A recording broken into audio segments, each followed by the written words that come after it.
Welcome, everyone, to Expanding Your Consciousness through sharing stories and discussion. And tonight's topic is self-love. What is self-love?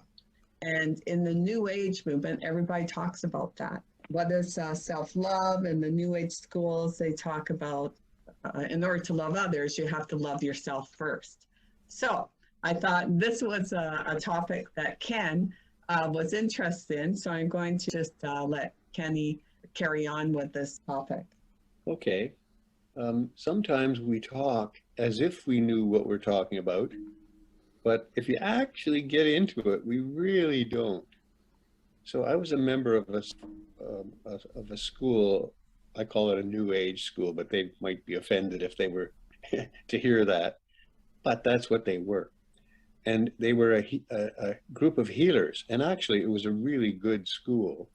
But they had this one interesting thing that I don't think they really thought through. And it's their motto was self first. So when I heard that, I heard me first. And I heard selfish.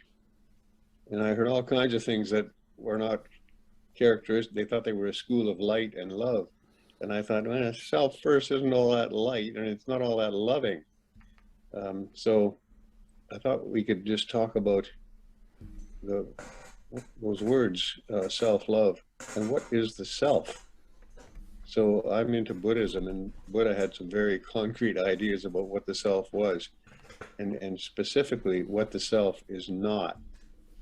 Then we want to talk about love. What's love?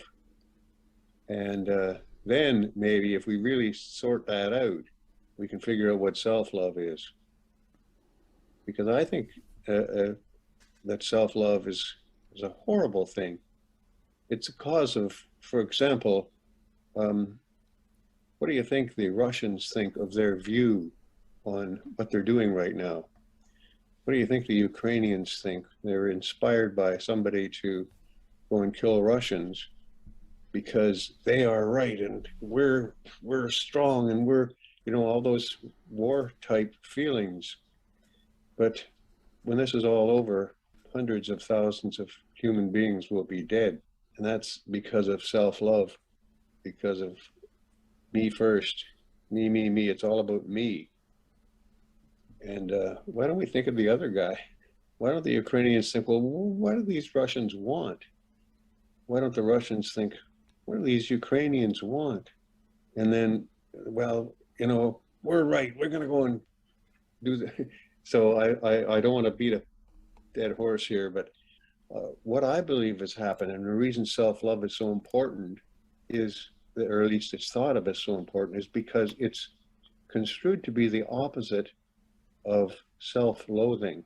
So there are a lot of people with very low self-esteem who have lives that are not good, not satisfactory lives. And it's because as children, as innocent children, they were somehow taught that they are not good enough. And that's a horrible thing to do to children. But when those children grow up, they have low self-esteem and they do all kinds of things that make their lives even more miserable. So the cure for them could be something called self-love. And I think that's where it came from. And it was proposed as a noble thing because these people need to have self-respect and self-nurturing and looking after oneself. I had the great privilege of being a father for some adopted kids, and boy, did they ever have a rough life when they were just tiny little children. And so they had low self-esteem, and you really did need to love themselves. But I don't think they had to love themselves. I think they had to stop disliking themselves and stop thinking that there's something wrong with them. So that doesn't mean you have to love yourself, because love yourself leads to all kinds of doing things for the benefit of yourself, harming somebody else. Well, I don't think that gets us anywhere. So I thought what we could do tonight is examine the concept of what is the self and what is love. And I know, you people are all lovers. You're all into love. I can just tell by looking at you. We're just mirrors. It's just a distortion on the television or whatever it is. So what Buddha taught was that I should love you, and that, and he used the law of cause and effect. For every, it's Newton's third law, for every action there's an equal and opposite reaction. So the action that I take is loving you, and what does that cause? Well, if I love you and I show you that in some way, then you kind of gotta love me back. It's cause and effect. So if I want to receive love, there's not much point in me being all about myself. Why don't I love you? And then you'll shine that light back on me and I'll feel great. And if I'm the kind of a guy who just goes around loving everybody and being kind and considerate and treating everybody like they were my dearest child or my mother or somebody, people can't help but love me right back. So I don't really need to work on loving myself. What I have to work on is loving you. What's the difference? Well, if you're into we're all one, then there's no difference. But if you're not into that, and the rest of the population, except for the 5 of us, there, you know, I could argue, I'm not going to argue with you because I know you're right, but I could argue, and many people would. This is all New Age hocus pocus. We're all individuals, and we have the rights of individuals. And, you know, I think Americans particularly have this pride in the freedom of the individual ahead of, they put the individual ahead of groups. So that, you know, pretty much every other American except for you is gonna, well, maybe I'm exaggerating a little here, but Yeah, I think you're exaggerating there. surely not. You know, when you were talking, I had an idea. I'm sure I've thought of this before, and it's nothing profound. But I think what we need, or what we most should set as an example for ourselves, is kindness. Because we can't be kind, we can't love ourselves unless we're kind to ourselves. And a lot of us, myself certainly included in that, find it difficult to treat ourselves with kindness and to treat ourselves properly. And an extension of that, this is like 2 ideas. The only way to learn kindness to yourself is to be kind to others. I think if you put your foot forward and you're kind to people in general, then you're going to be okay with yourself. And hopefully it'll all work out after that. Mm-hmm. Mm-hmm. I'm really glad, Ken. I'm really glad that you started this off because you said some beautiful, incredible, and very important things, obviously, because what are we really talking about when we're talking about ourselves? Because we all have a self-image. You know, I'm Brent, you know, it's a story and all that. So if that's where I'm at, and I'm repulsed by that, actually. I don't like that image. And so it's easy for me to know that that's not the ultimate me. But if we're talking about, you know, oneness, if we're talking about where we're really coming from and where we're all one, we don't need to worry about love because that is itself love. And if you feel the oneness, you feel love. And so there's not a question of whether you're going to love or not. So that's just automatic. But you're right. I think most everybody has an image, and the ego steps in, and Americans are very proud of being Americans. And I mean, this whole war thing is really kind of silly. But that's the level of which everybody is looking at this. So it's hard to talk about loving yourself. Yeah. So what are we going to do? How are we going to do this? Because we all feel love underneath. We all know we're one. We all know that we love that. We can't not love that. So that almost doesn't need to be discussed.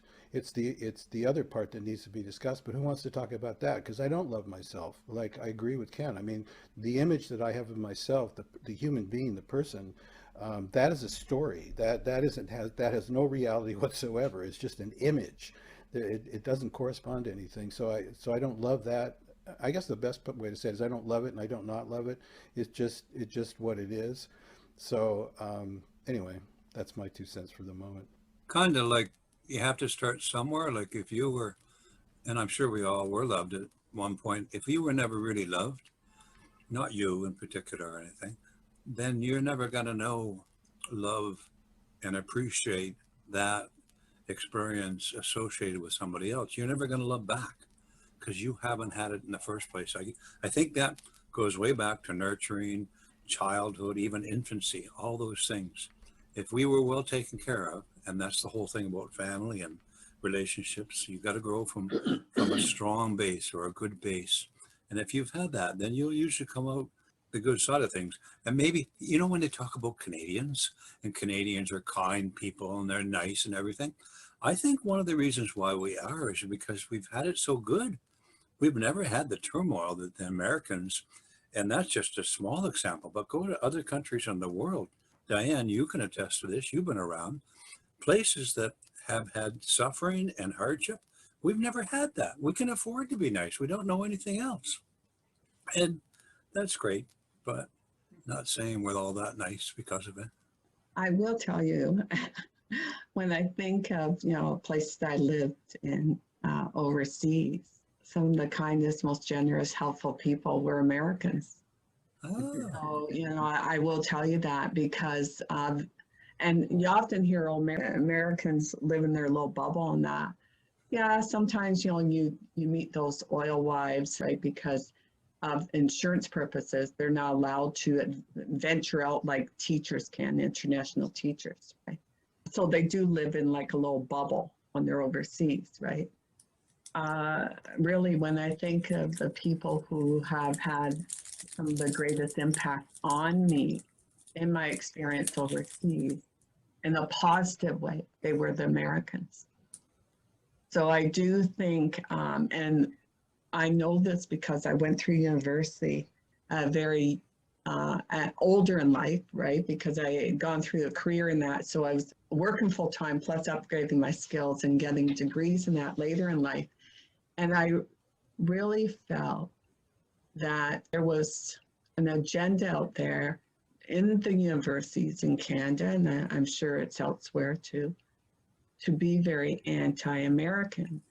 And when you start to research what's going on in the world, you realize that is done on purpose. So I'm just saying that because I think Americans beat themselves up to some degree. If you look at some of the videos where Lady Colleen's talking, right? She talks, oh, you know, they're arrogant and all that.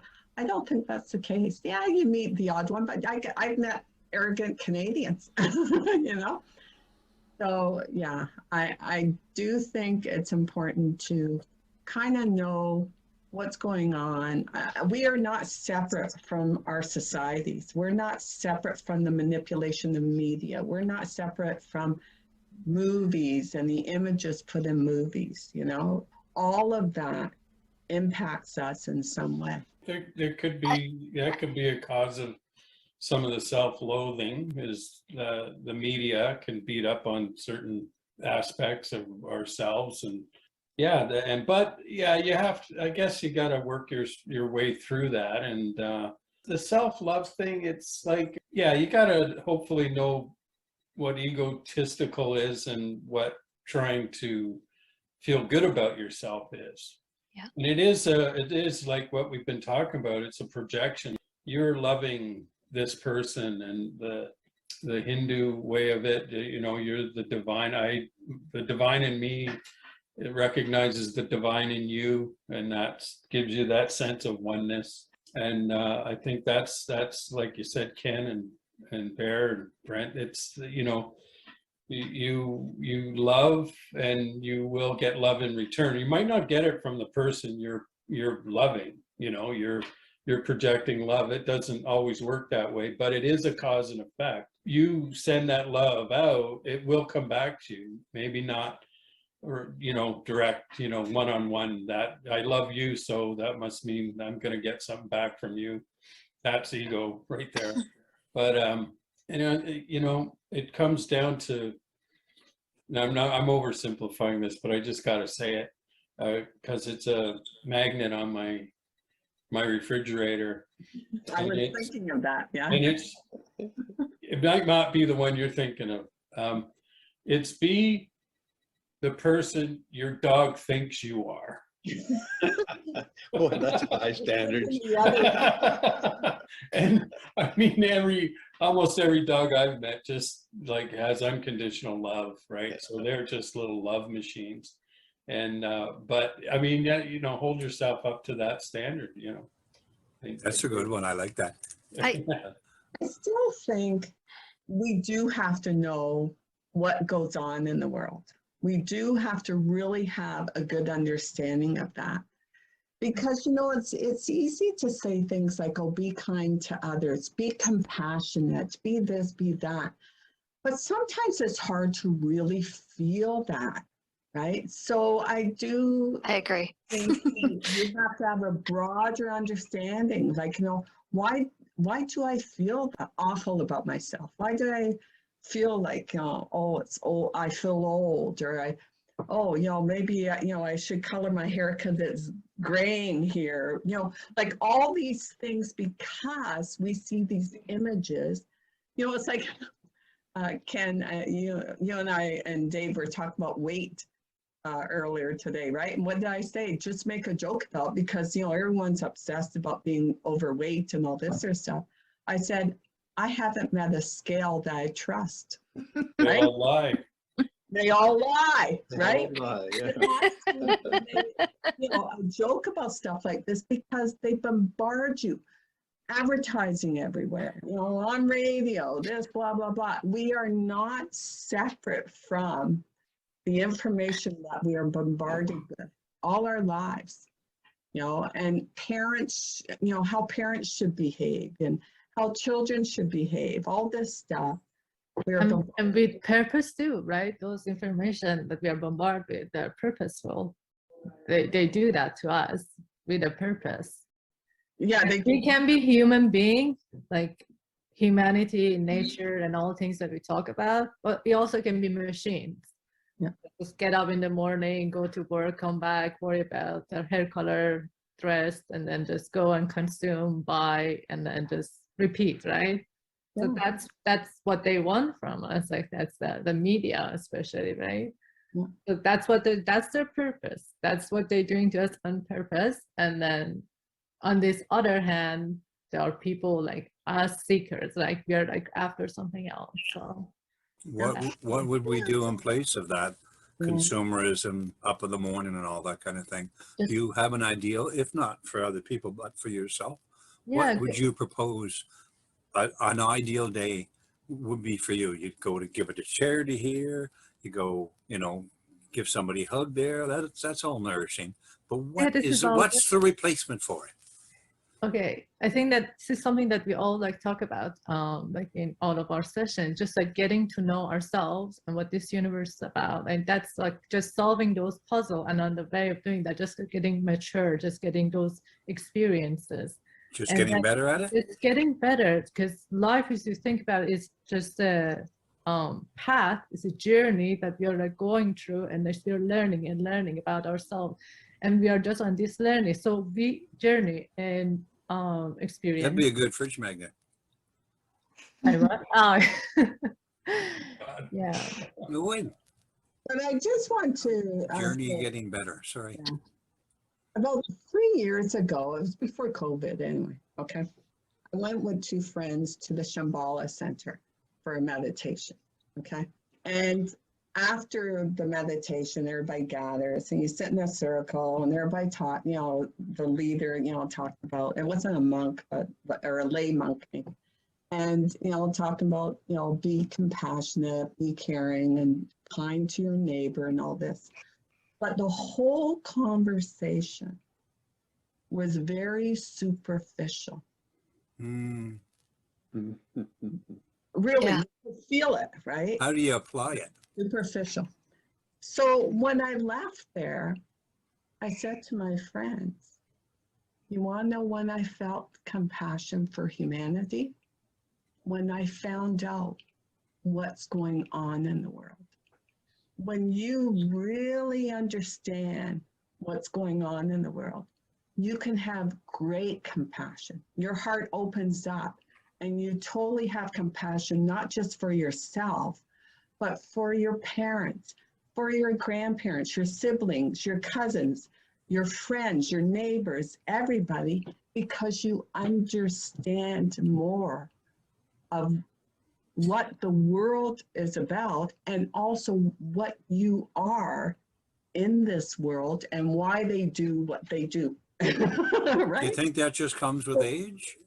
No, that comes with understanding what's going on in the world.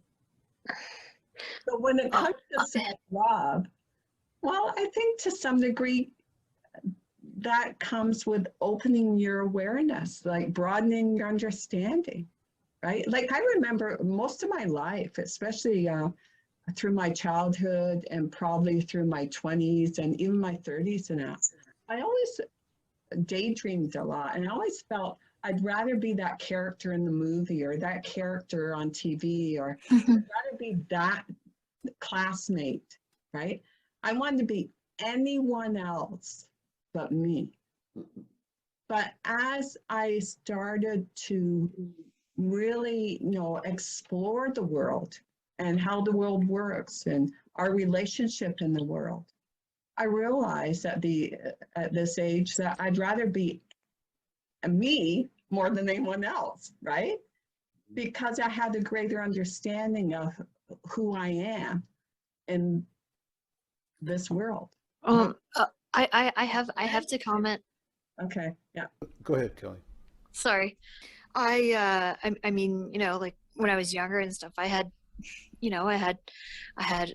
long-term relationships, and I'm in one now, but I'm not married. We don't live together.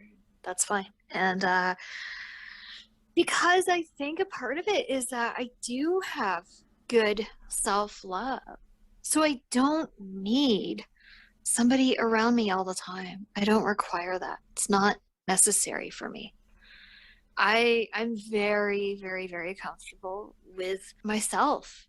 Very comfortable. Sometimes maybe too comfortable.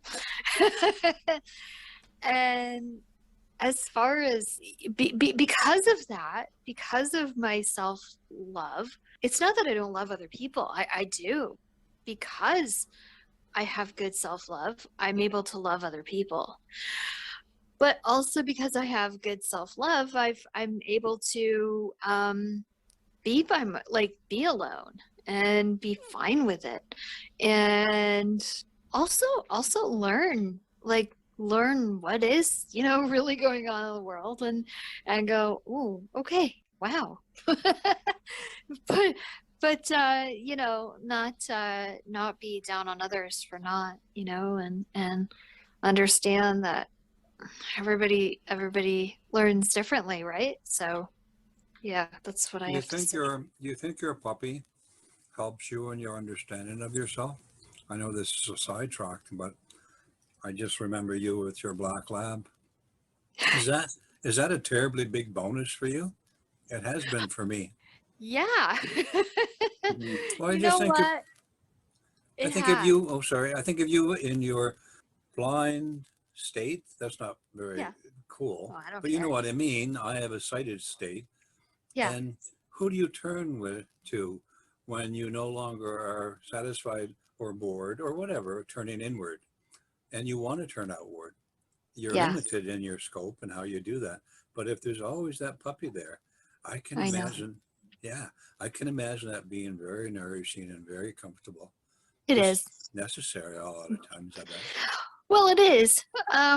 Especially as I've gotten older and I've gone more inward as well.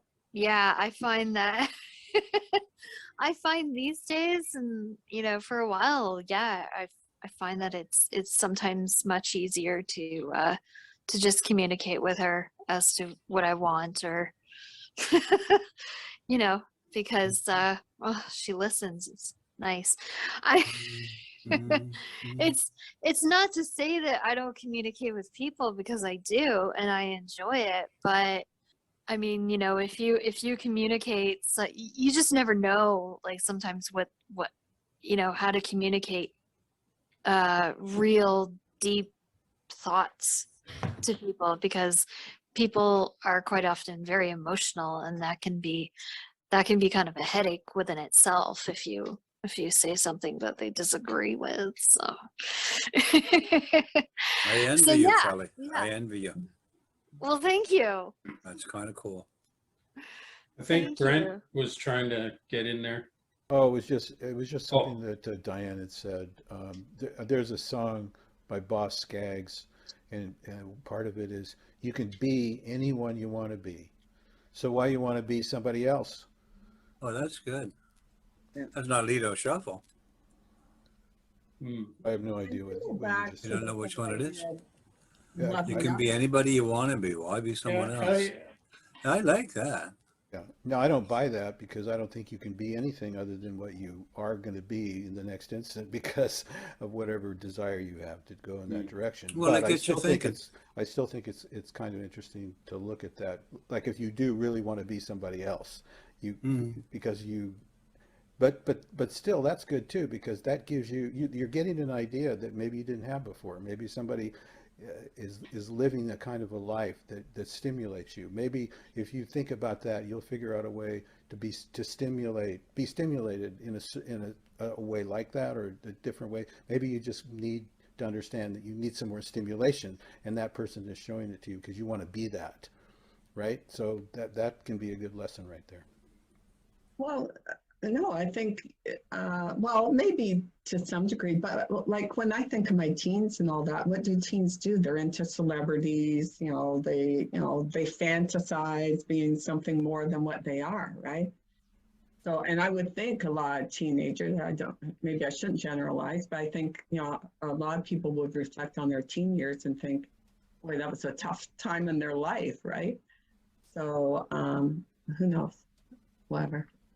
But Well, I do there's think if we really, want to look at, okay, we need to love and be kind to others, we have to look at this world. Why do you have tent cities?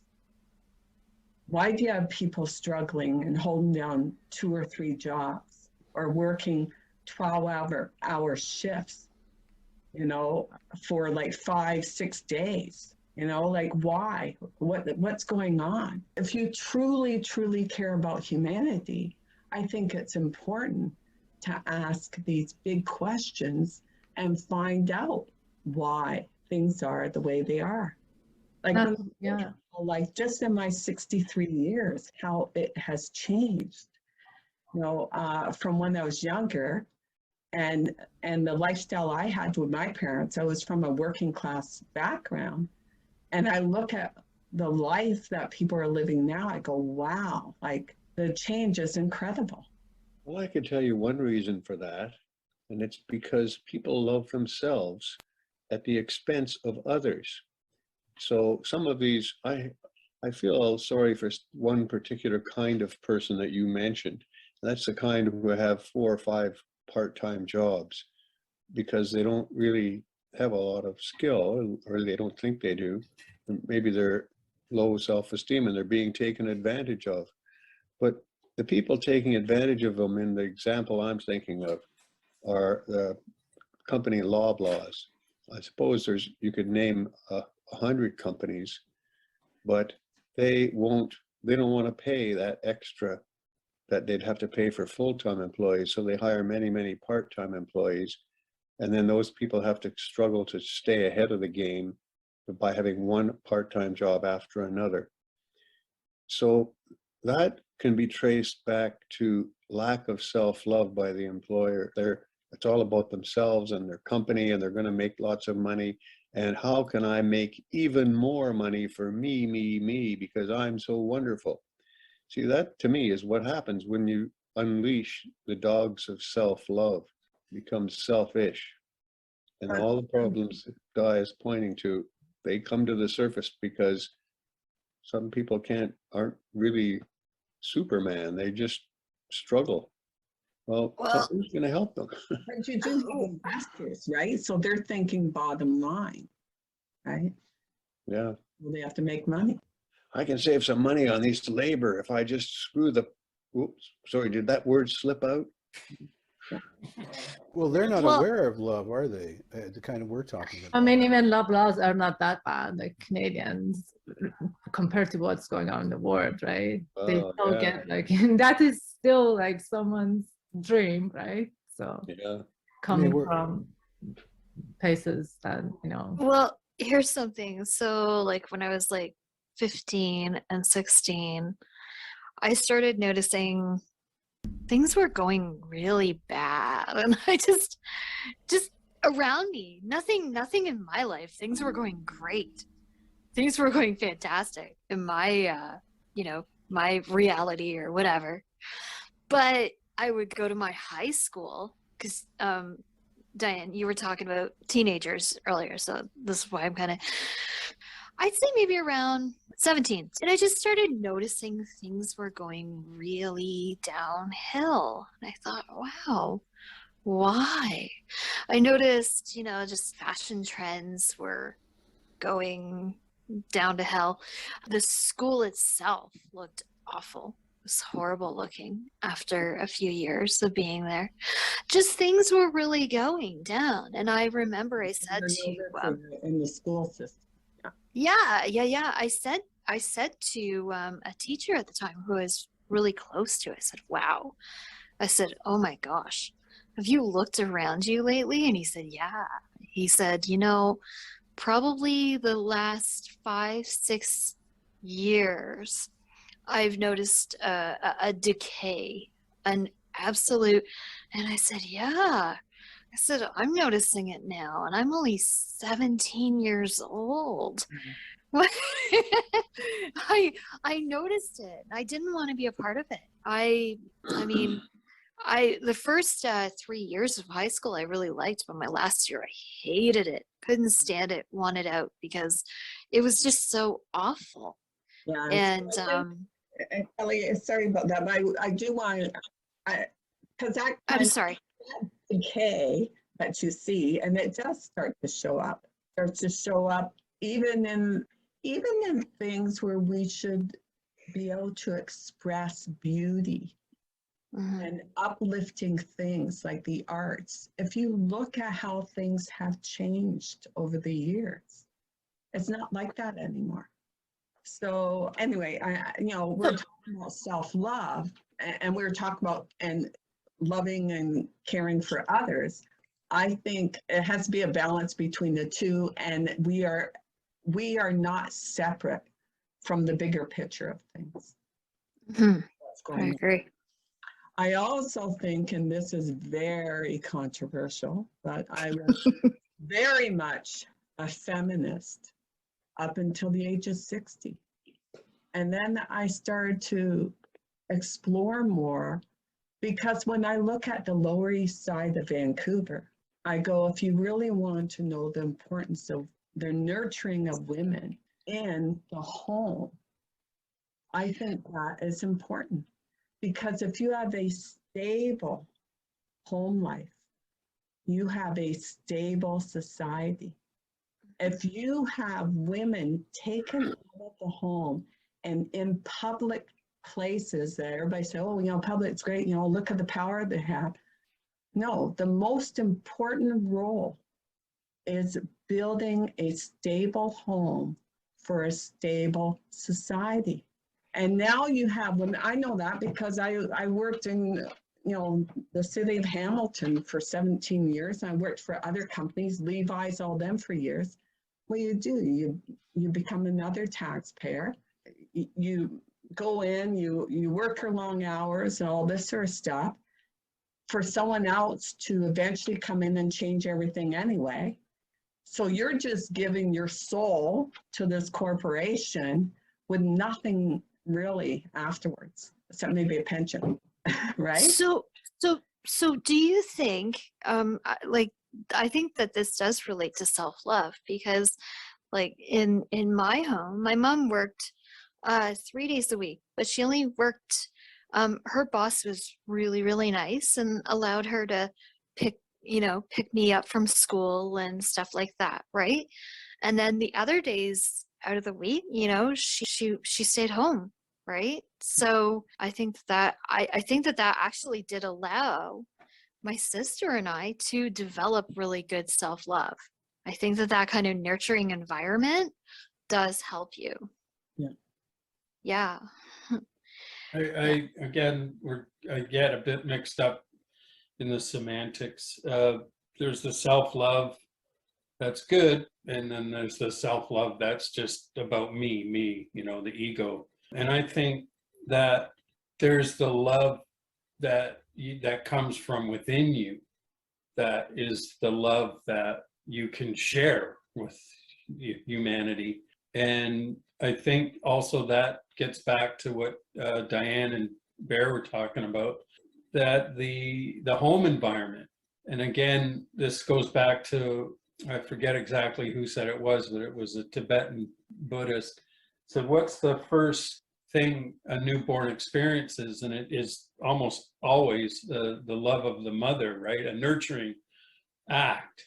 And so, you know, if they're getting that, you're learning that mother's giving you, it's a nurturing thing, but it's also love. It's coming out of love, hopefully, you know, and is maintained. So that continuum of this love experience, you may be inherently, you know, it may be, you know, in you inherently, but you also learn it, you know, and the first experience is with your mother. And if that continues consistently through your life, then the chances are you will have a much more stable and a understanding of giving that love that comes from within you to help others. But if it is just directed back, you know, for you and you, that's where these problems start, you know, or damaged, you know, psyche for whatever reason. But that is important. That is so important, that nurturing, and not 100% always from the mother, but it certainly is very important. I agree. Yeah, a stable home, I'll say it again, Yeah. is important for a stable society, because women throughout history, they were crucial in the home, because they were there to care for the child, to guide the child, to teach the child certain things, to help them in spiritual growth. Now, they've become just another corporate, you know, like a cog in the wheel kind of thing. So this is what changed you 3 years ago? Pardon me? This is what changed you 3 years ago? Yeah, when I realized this and what's going on and why it was done and all this, I go, well, no wonder you have a mess in society. But right? yeah, that's not, I understand your view and I agree with it partly, but it also can go wrong 100%. Because Perfect. no, because from where I come from, where women, they stay home mostly. Well, not now, but maybe at time I was younger. Yeah. Maybe I was like among few kids that my mom was working. So mostly, most of the kids, their mom, they're home. So what happened is that first of all, they have no right.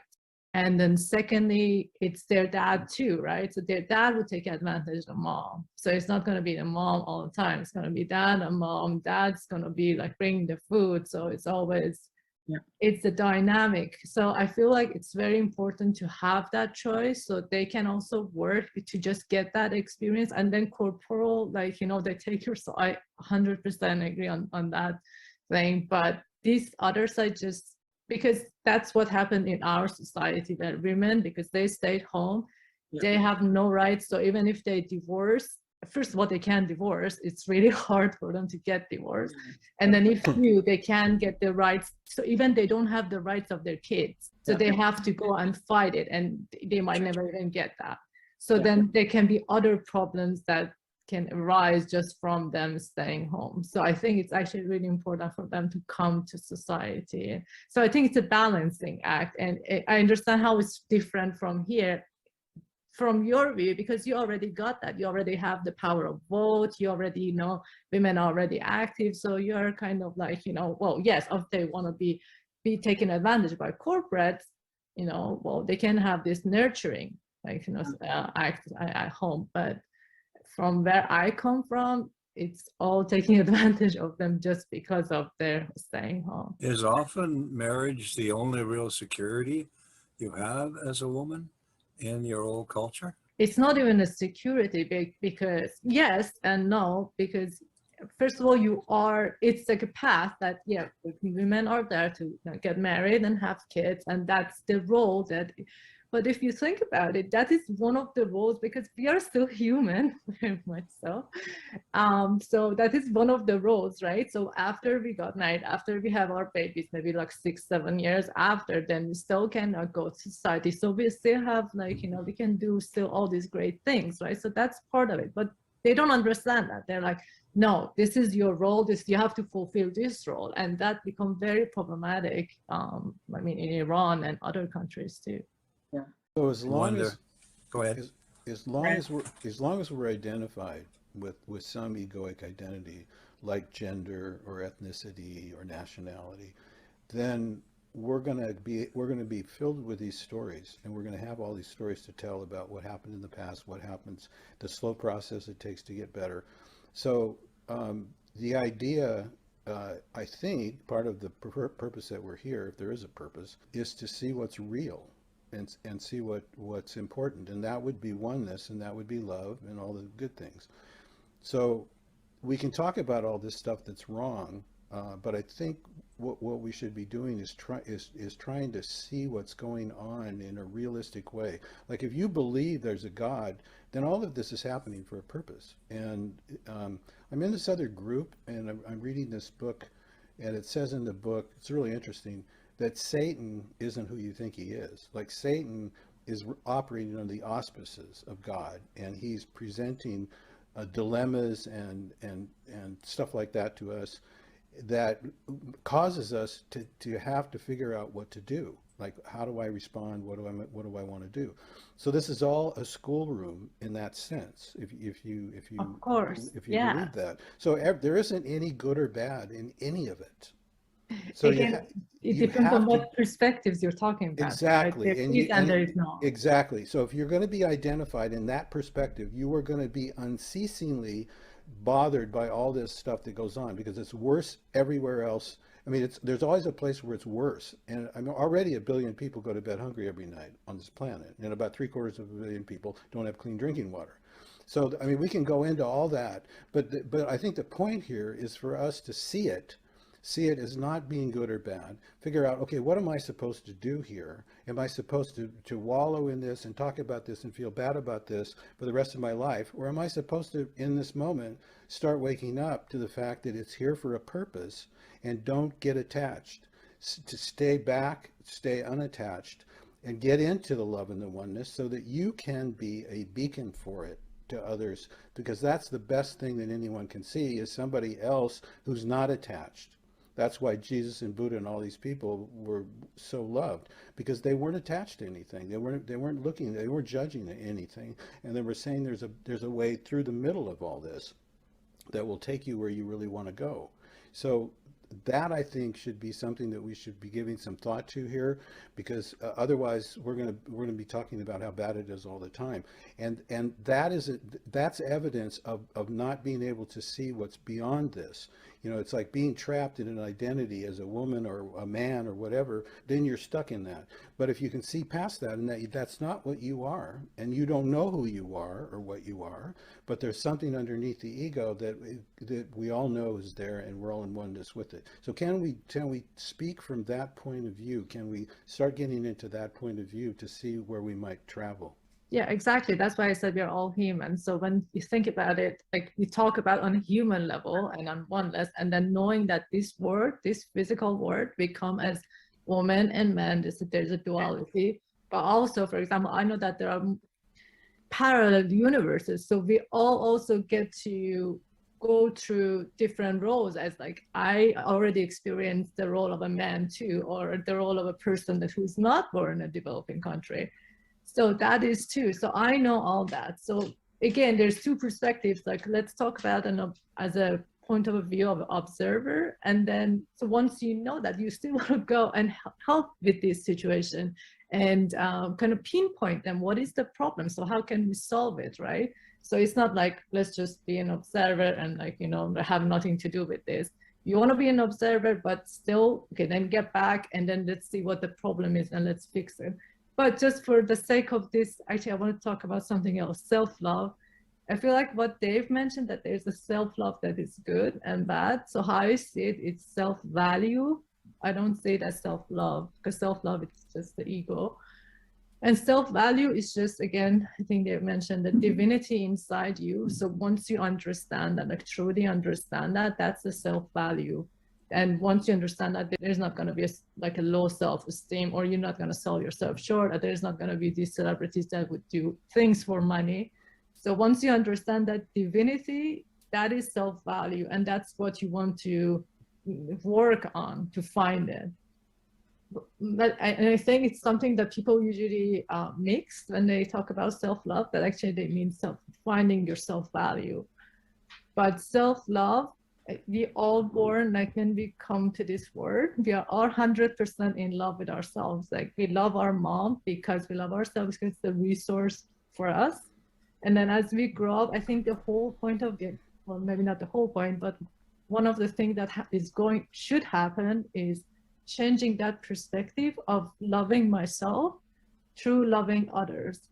And some people, they never make it. Most people, they still love themselves. They even finding their love, their romantic love, it's because they love themselves, because they go after, like, you know, they see certain characteristics in people and they like those characteristics and they want those people to be there in their life because they're selfish. They want them to, because they're good looking, they have money, they have, I don't know, whatever.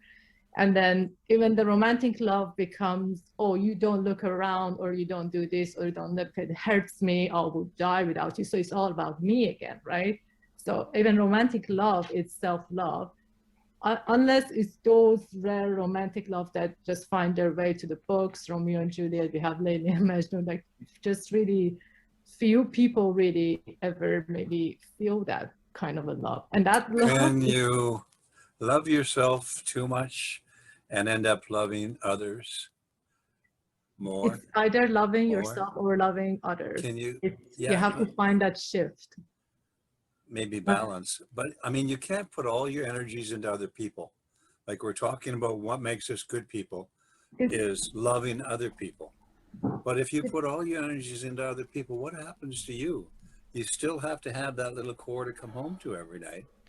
It's the Do you capacity. disappear? Do you? It's the Yeah, you have to. capacity. So some people, you see that they have capacity, that they actually do all these like great things for other people. They have the capacity. If I do maybe one good things for other people, I feel like, oh, I'm like so depleted, right? Yeah, So you just like shouldn't your worry about it. capacity. Yeah, if you're looking after other people, life will And, just generally look after you. Yeah.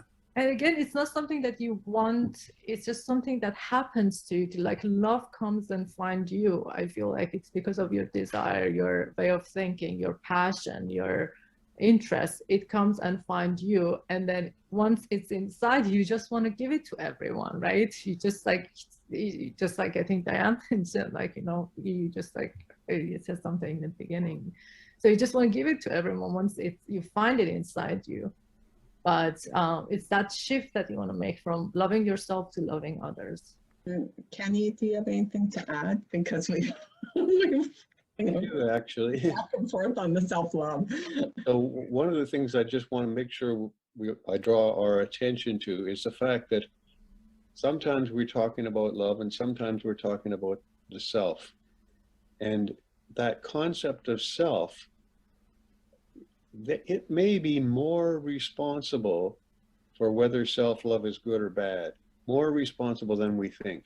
If we think we're wonderful and it's all about our ego, you know, that we've heard that word ego tonight. If we serve our ego, usually that doesn't have a happy ending.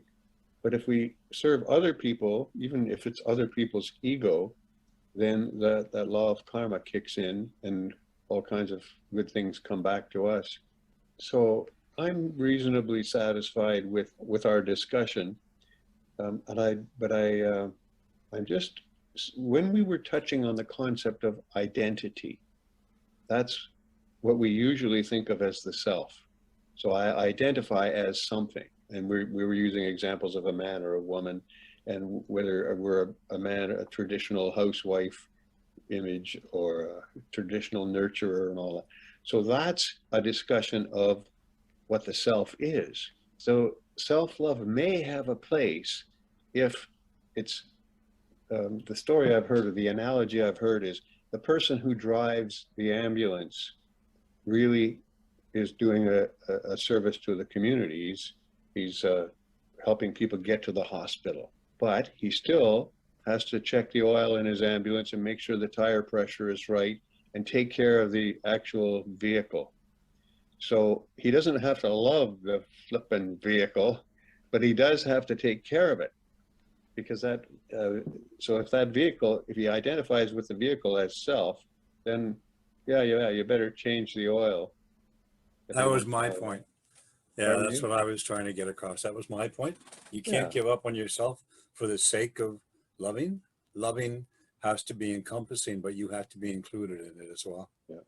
So the way Buddha gets around that is he says, think of everyone, every living creature, he's quite extreme about this, as equal in every respect. So that means the grasshopper and the crow that's eating the grasshopper is equal to me who's watching this thing. And we're all, now that's a very high ideal, that we can think of everybody as equal, but that includes us. So we're equal too. So when we love others and do service for others and give them gifts and all that, well, we're actually, if first of all, if we're all one, we're serving ourselves. And secondly, if we identify ourselves as equal to everybody else, we're also serving. So maybe that equality or equanimity is just one form of saying we're all one. It's just maybe a step that some people who haven't thought it through might take. They might accept that we're all equal, but they might not accept that we're all one. But anyway, it's all pointing in the same direction, that if we narrow our love down to me and mine, it can do a lot of harm, because you're just operating at the expense of others, and it's all about me and us. Yeah. And the concept of let's get everybody into it and love everyone and serve everyone. Good, let's do that. Yeah. Kelly, are you still there? You know, the reason that we go for love is no other than the fact that it feels so good. Yeah, So in a way, it does feel good. it's a selfish kind of a thing, really. I mean, if love didn't feel that hot, who'd want it? So, I mean, we're always heading in the direction of the best deal, like I've said before. So toward love is a really good deal, and it beats pretty much anything else. But we're doing it because it makes us feel so good, and there's nothing wrong with that. I mean, oneness feels ridiculously good. So there's nothing really wrong with that. But it's still, I mean, you could still look at it from the perspective that if we weren't getting something out of it, we wouldn't be doing it. But is it an illusion? I mean, could it be just, what I'm trying to say is that it seems like past 15, 20 years, everybody's kind of on this, oh, let's love. And it's like, well, yeah, that's great, but you have to have respect, and you have to have trust, and I think love should actually be earned. You know, I don't think that love should be something that is automatically given. I think that Are you talking about sex? No, I'm not talking No? about sex at all. Okay. No, I'm talking about love. I'm See, that's talking about like that you talk, because love, it's something that will just take you like off your feet, and it might be, there's no reason for it, because so once you're in love, you know it, that you're in love, that you're in of trouble. course. Yeah. No, I understand. It feels I know. different. It feels different. No. I understand what love is. I'm just trying to say that I think it should be earned, because somebody to mistreat you or abuse you or take advantage, but you still love them. Well, that's not love. That's just, Good point. You're right. I that's see where you're not, coming from. yes. So love should not, this thing, this concept of just love and let's be one. No. We all have to earn love. We have to earn love in ourselves too. We have to do things in our life to make ourselves proud of ourselves and have respect for ourselves. That's all love. And trust ourselves. That's love. Can't give unconditional love away to somebody you don't know or don't. No, I see where you come from. Why would I you think do that's that? okay. Isn't that what Jesus was doing, though? sort of. No, I mean, everybody has interpretations of what Jesus did. So, And they have you know, interpretations of being used, and you're using an interpretation that's good for you, but the people that are in used relationships are there because they want to be. They eventually will get out of them if they don't want to be in them. They're waking up every day, and that's what they're doing. And you can't see that as being a good thing, and I wouldn't think it was a good thing either, but they do. They take that. They seek that out. We don't know what's going on there. There's could be something really spectacular going on there. We have no idea what that is. And yeah, I like that. But can I say something just before you can? Because I think with Jesus, Okay. what happened was that so one of the understandings oneness, but the other understanding, I think what Kenny mentioned, we're all equal. I think what he meant is that we are all faces of God, and Jesus truly understood this. So he couldn't see anything other than the face of God on this planet. So that's why he said, like, if somebody slapped me on the face, he would still see God, and that is extreme. I understand too, but that's how that was how this understanding was so big inside him that he couldn't help it, right? Okay. So that's No, I get that. yeah. But here's something else. Here's something else too. Jesus also went into the temple and overturned the tables of the money lenders. So obviously he understood. I'm not knocking Jesus by any stretch. Oh, no, I pray to him all the time. What I meant though, like when somebody was talking about Jesus and I said, hey, we don't really know because there's so many, it's true actually. I mean, but one thing though that I found very interesting when I read the Bible was that he went in and he overturned the tables in the temple because they were money lending, and money lending is usury, and that's abuse. That's not love. That's abuse. That's abusing people. That's not cool, right? And he knew that, and so this concept of turning the other cheek. Did he really say that? Do we know for sure? We don't. Yeah, he Well, was fighting. He was fighting for justice, right? Because that's what the I other guess thing that. that you do, right? Oh, we no. should You have to defend fight. what's right. You're saying, Kelly, we should defend what's right. We should Yeah. absolutely 100% defend what's right. That's fighting Oh for yeah, justice, of course, yeah, and that's fighting for love. yeah. Because if you don't fight for love, well then, there is no love. Because unfortunately, we a lot of people do put up with abuse, and they don't even know it. It's just a But if- self-value, right? Well, what's Yeah, wrong with yeah. that though, Kelly? What's wrong with that, Kelly? Because that's not, you're talking about self-love, and you're talking about love and how to get love and how great love feels. So what I'm trying to say is that it's something that people have been using, in my opinion, to control other people.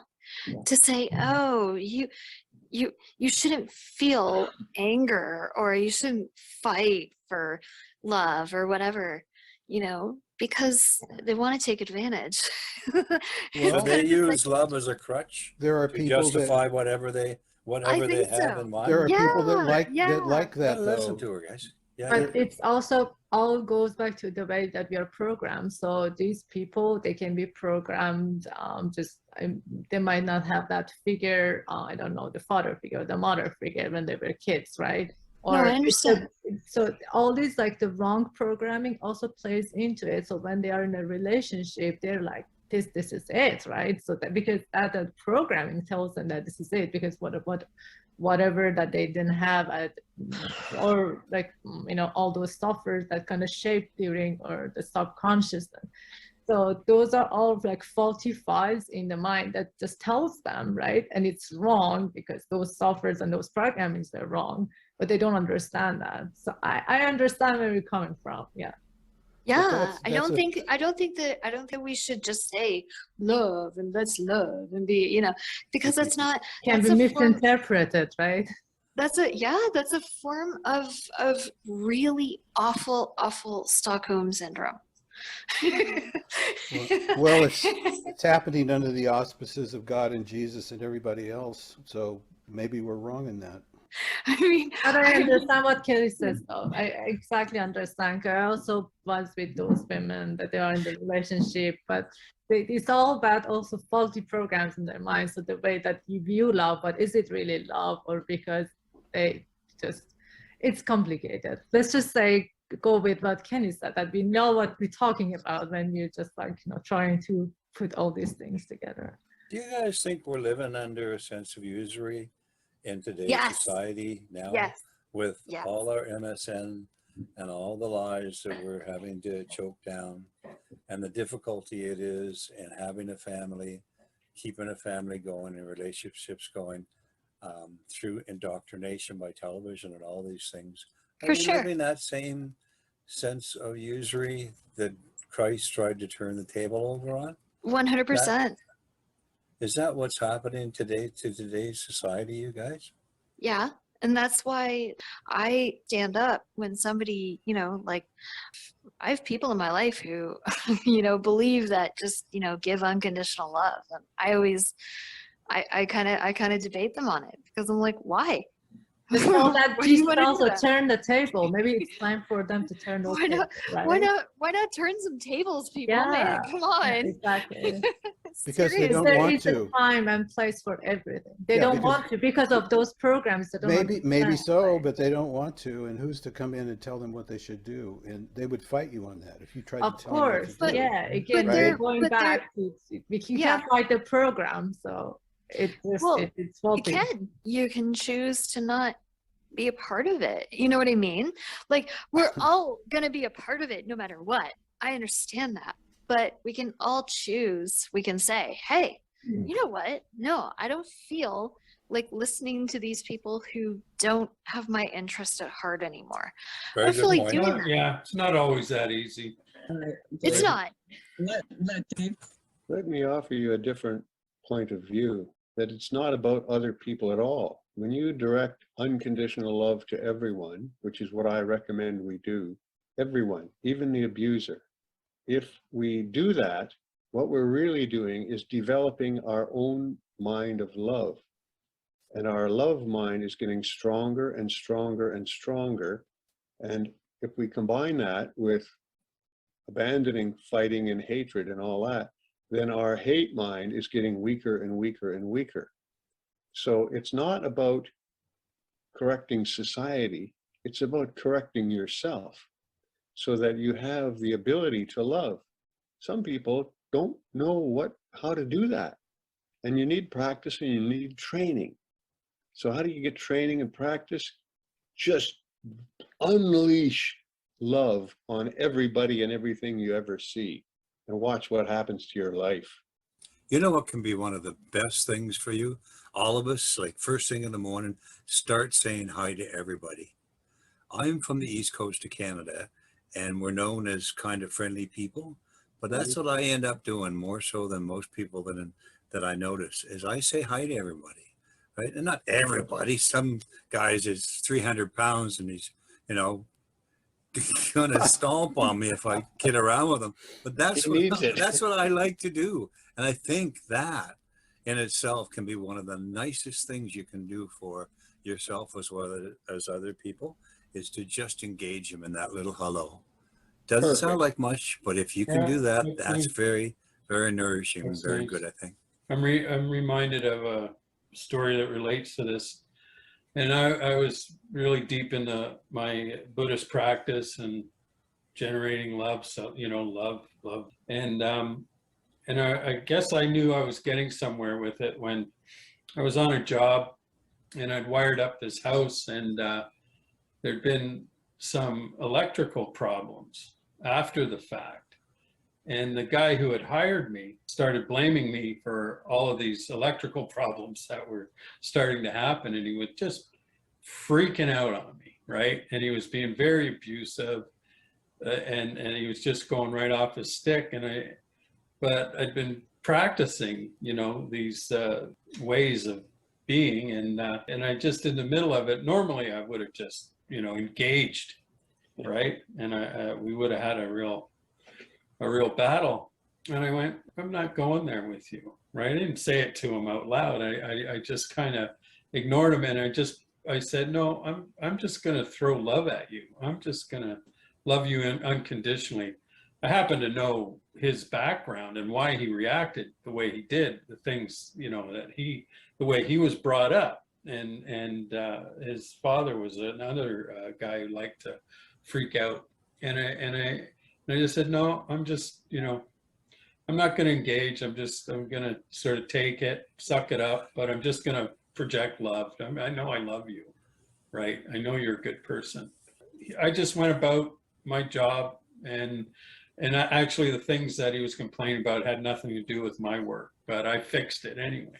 And it was this other guy on the job kind of got him to the side, and he was saying, like, you can't treat people like this. This is not right. This is not cool. He didn't care, right? So I came back a day or two later, and I don't think it was because his buddy had talked to him about it. Something happened, something changed, and he was completely different. And I don't think I ever saw him do that behavior again. And I don't know if it had anything to do with what I was doing from my heart or something, but something changed in him. Ah, that's So neat.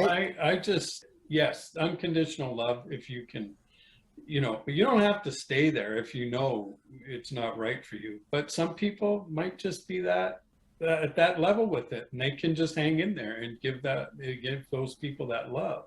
And they're just coming from a place of love. And so maybe it's not as bad as it seems for them in that situation.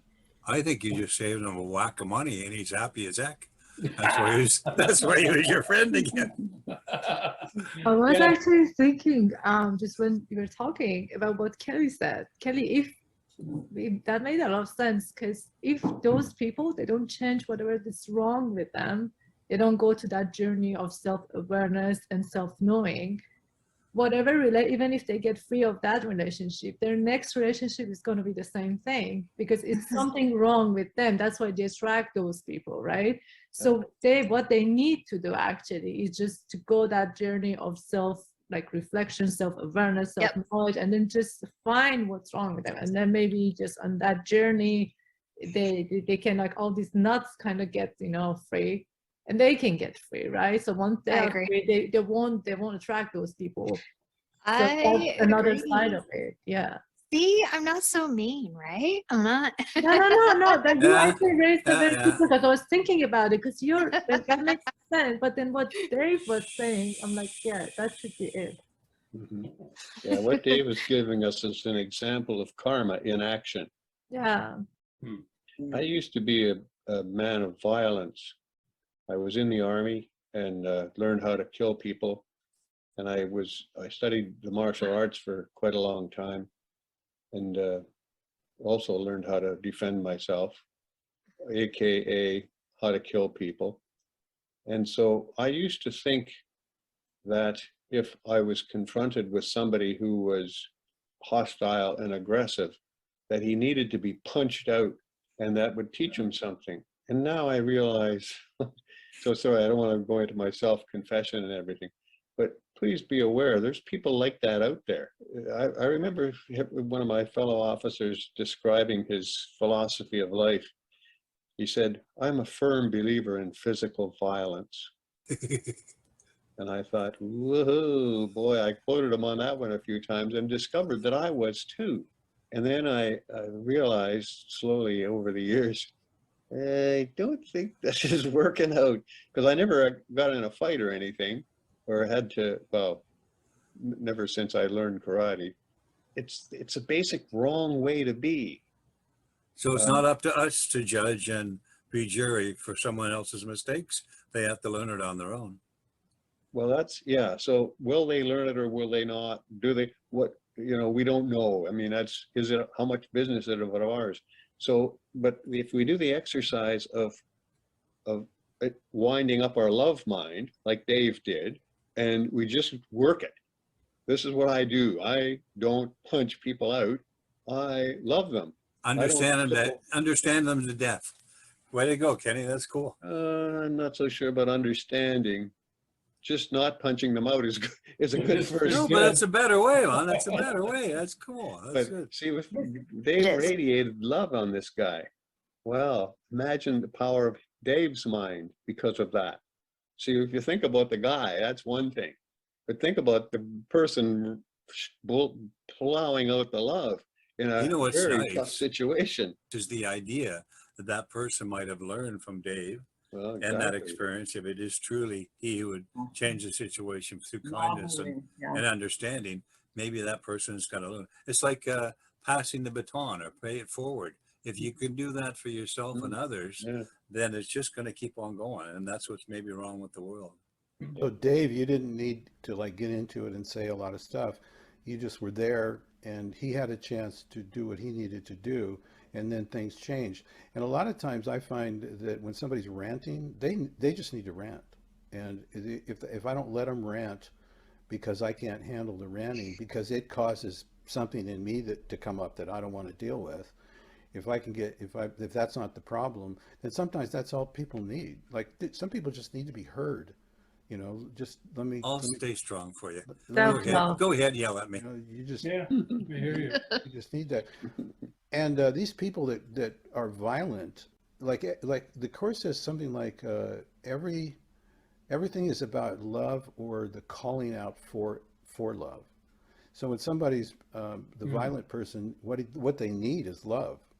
And if we committed people to prisons where they got more love than they could deal with, I think that would cure them, because ultimately that's what they're trying to get to in the first place. But Right. they've got all It's this like stuff. a negative. They need to rant about it. They need to scream about it, whatever. And they need to be cuddled. They need love to be given to them. And I'll bet you that if we set prisons up that way, people wouldn't go back. Well, they might go back because they wanted to go back to the love, Yeah. but otherwise More they would love. not be going back there, because that's what Interesting. everybody needs. Yeah, yeah. What a great theory. Bert Bacharach was right. did he- The what did he say? world needs now. Oh yeah. Love, sweet love. Hey, you must go to those karaoke nights, buddy. You know. That's you. Anyway, yeah, I like that's great, Brent, and it's what's I mean, so often when you see anger, it's actually fear, you know. It's and that's what's the fear about. Yeah, maybe you're right. It's a call for love. It's If you want to say anything, Kelly, you want to finish up, or I'm like the bad Care Bear, right? And the Care why? Bear is Why? the bad Care Why Bear. are you the bad Care? Why aren't you the good one? Come on. Who needs unconditional love? What are you Kidding, talking no. about? Ellie. No, I'm just joking. Your boyfriend needs to move in with you. Hi. Then you'll really be tested. Was that? Then you'll really be tested. Ah, Mm. I know, and I know I'll You'll fail. develop No. infinite patience. I know. I no. Well, I agree. I think that, like, for example, with prisons, yeah, I think that would be amazing. Even putting, like, love frequencies, like, love music into prisons, right? Like opera and soothing music, stuff that kind of gets to the spirit, the soul. I mean, really, when you think about how we in North America, well, in the Western idea of how we treat criminals, it's like just an amplifier for Yeah.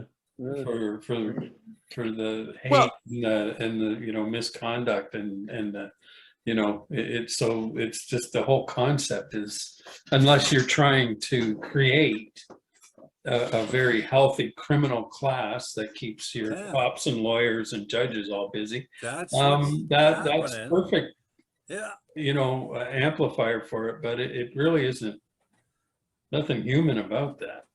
You go into prison or wherever, a lockup, as a private, and you come out at least a sergeant, if not more, and you learn all the way through.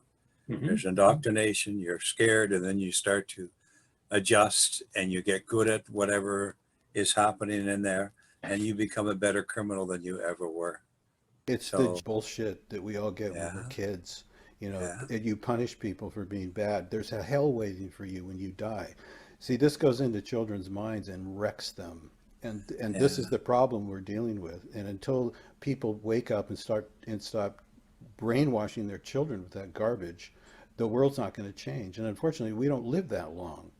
You know, so we live a short life and then we die. And so all the good people, like the bad people, are all dying off. All those You know, intentions so die off with them. there's nobody 500 years old, is there, who is Yeah. our you know, oracle.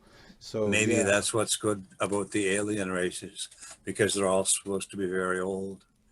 Maybe they've learned it and kept it with them, not just dying off and losing it. so none of this is going to go away fast. In fact, for the rest of our lives, it's going to be exactly the same as it is, or worse.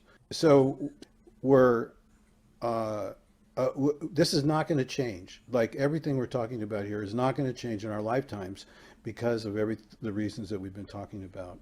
So the only thing we can really do is go inside, get in touch with whatever we need to get in touch with, so that we can be as unattached and as beautiful and as loving and as open and as accepting as we can possibly be. That But is the how does one that, thing we can do. Yeah, you touched on that earlier, Brent, and you were talking about how it would be good if we could sort of rise above and to not focus so much of our attention on what's wrong and and actually focus more, like what you're saying is better intention. And I think of it as visualizing the world I would like to live in, and it's but I do think if we focus our attention on what is right with the world and promote that in our minds, visualize that, go and be coming from that space, and knowing that we want to turn ourselves around from the selfish to the compassionate, the altruistic. And and if we visualize that, put our energy into that, maybe our projection will change that more rapidly. And I mean, that's certainly my hope for the humanity, and it's what I spend a fair bit of time every day, every night, praying and visualizing, meditating on. And it's just like, I hope, and again, it comes again to loving your enemy. And because otherwise, if you don't, the people who have these powers over us, or the power that we imagine they have, if we don't hope or visualize or give them a chance to turn that around, it won't ever change. Maybe The do you enemy, think, the enemy you, is the one who's going to show you where you need work. the witch. The enemy is who's going to show you where Right. you need work. Sure. Without the enemy, we wouldn't. Yeah. Yeah. Satan is our greatest teacher, right? Right. Yeah, That's actually true. that is true. I just want Yeah. to say. If there wasn't that in the world, what would you be striving for? You'd have nothing to try to lift yourself out of. So all these things we've been talking about, all these personal experiences, those all seem so like what do I do in that situation? Mm. Well, get into the moment and maybe you need to listen to somebody rant, or maybe you just need to be open so that they feel like you're not trying to get them to be a certain way. I mean, you like your friend Kelly, No, I have a lot of friends who talk to me about this unconditional stuff a lot. And that's what I meant. And I always say, well, I don't, no, man, I don't think so. um, and so that Okay. is, so no, that I think that everybody kind of has a different level of tolerance too, when it comes to love as well, Yeah. of what they will accept and what they won't.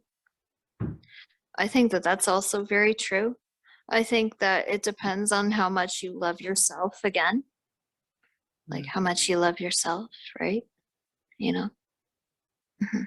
don't give up on yourself for the sake of a false understanding of what conditional love should be. One thing that I thought would be interesting to, talk about next week is the impact that music, different types of music have on us in expanding consciousness. So I know, Brent, you have sent me information, links to a musician, and I post that on the site.